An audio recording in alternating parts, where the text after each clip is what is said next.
नमस्कार दोस्तों, आज की ताजा खबर। एलएसी पर होगा सबसे बड़ा खतरा। चीन जुटा भारत को घेरने के लिए, तो वहीं भारत से 12 साल आगे निकल जाएगा पाकिस्तान। जानिए सच क्या है। जहां एक तरफ ये सब कुछ चल रहा है, तो वहीं दूसरी तरफ एक बार फिर एआई के पितामह ने दे दी चेतावनी, कर देगा इंसानों को खत्म। जियोपॉलिटिक्स में बहुत कुछ चल रहा है, जानने को मिलेगा बहुत कुछ। आइए जानते हैं इन खबरों को विस्तार से। तकनीकी जगत में कृत्रिम बुद्धि के पितामह माने जाने वाले ब्रिटिश कनाडाई वैज्ञानिक जेफरी हिंटन ने एआई को लेकर एक बार फिर से चेतावनी जताई है। उन्होंने कहा है कि जिस तरीके से यह तकनीक विकास कर रही है, ऐसे में 10 से 20% संभावना है कि यह आगामी 30 सालों में मानवीय प्रजाति के विलुप्त होने का कारण बन सकती है। एक इंटरव्यू में हिंटन से पूछा गया कि आर्टिफिशियल इंटेलिजेंस द्वारा मानवीय प्रजाति के सर्वनाश पर उनके विचार बदल गए हैं। इसका जवाब देते हुए हिंटन ने कहा कि नहीं, बिल्कुल नहीं। उन्होंने कहा कि यह पहली बार है जब इंसानों का पाला उनसे ज्यादा बुद्धिमान चीजों से पड़ा है।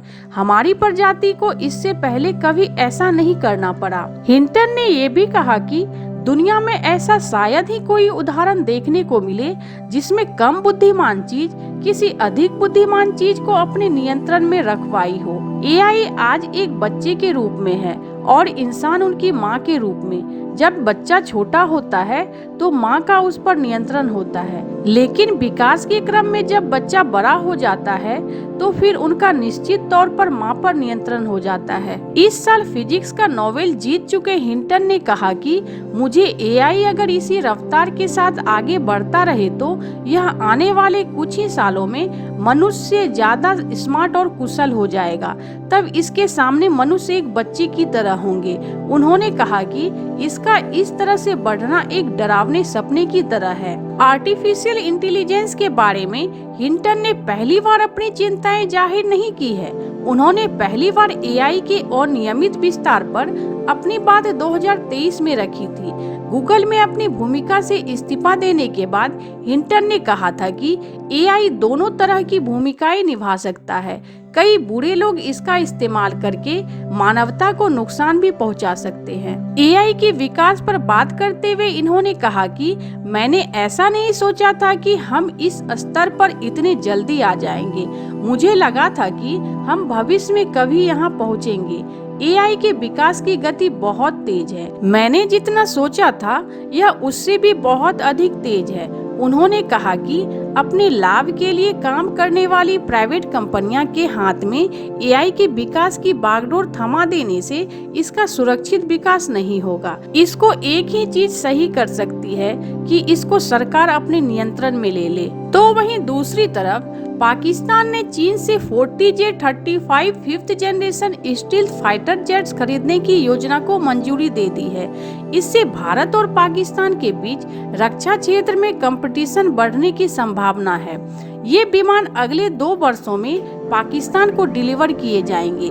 J-35 चीन की J-31 का एक नया वर्जन है, जिसे उससे बेचने के उद्देश्य को ध्यान में रखते हुए बनाया गया है।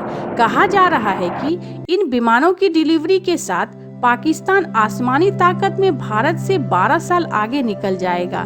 हालांकि यह दावा चीनी विशेषज्ञों का है। यह विमान हवा में महारत के साथ और जमीनी व समुद्री लक्ष्यों पर हमला करने के लिए डिजाइन किया गया है। इसमें अगली पीढ़ी के एवियोनिक्स और एडवांस स्टील तकनीक का उपयोग किया गया है। यह विमान पाकिस्तान के पुराने अमेरिकी F-16 और फ्रांसीसी मिराज फाइटर जेट्स को बदलने के लिए तैयार किया गया है।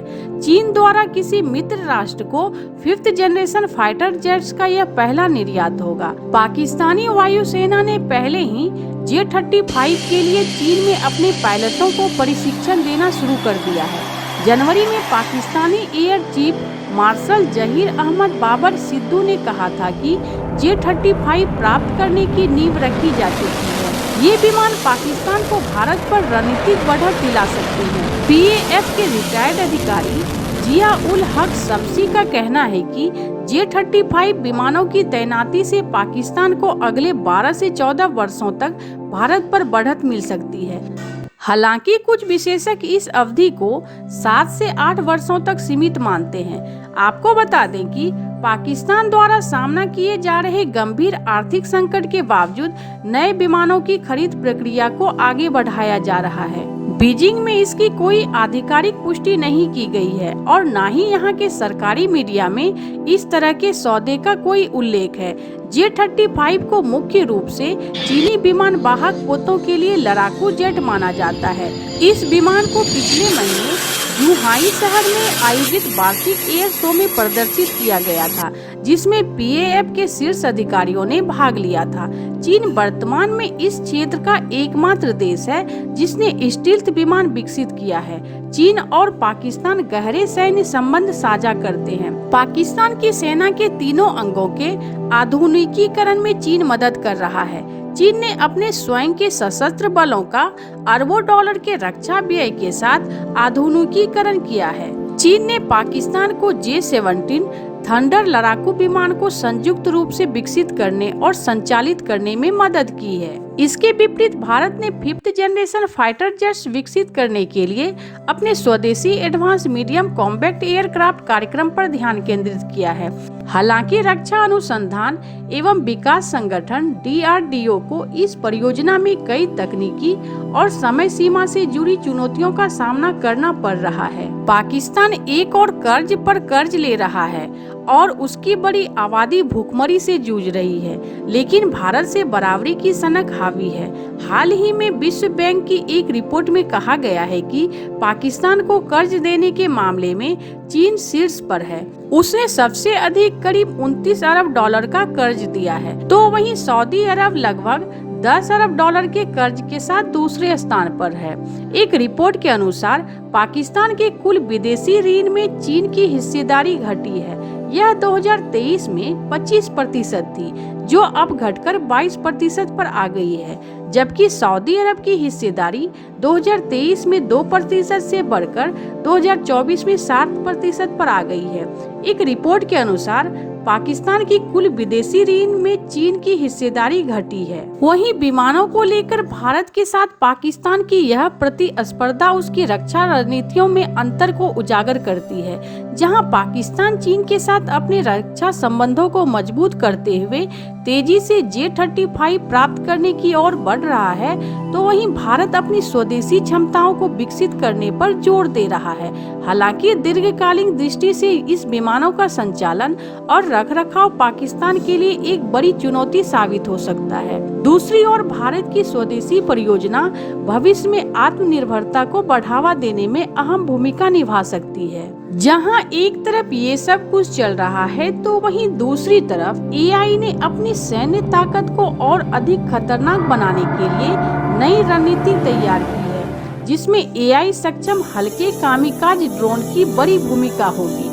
यह कदम न केवल भारत के लिए एक गंभीर चुनौती प्रस्तुत करता है, बल्कि चीन अपने अजीज दोस्त पाकिस्तान के जरिए और अन्य सीमावर्ती क्षेत्रों में भी सुरक्षा चिंताओं को बढ़ा सकता है।